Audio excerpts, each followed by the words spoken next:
Assalamualaikum warahmatullahi wabarakatuh. Kali ini kita masih bersama Sidik HP Berbagi. Untuk kali ini Sidik HP Berbagi dapat sumbangan dari Bang Muhammad Yasir Hasan sebanyak 6 karung beras dan dari Bang Agus Safar sebanyak 2 karung beras, beserta dari Sidik HP 25 karung beras. Jadi total ada sekitar 33 karung.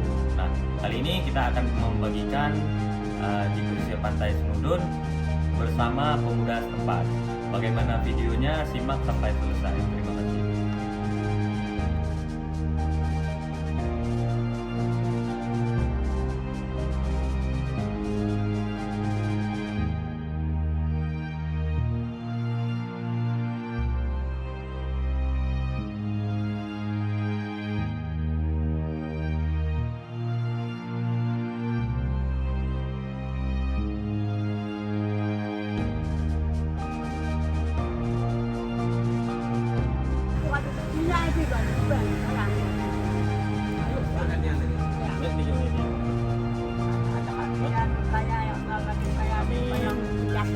Selamat Iman.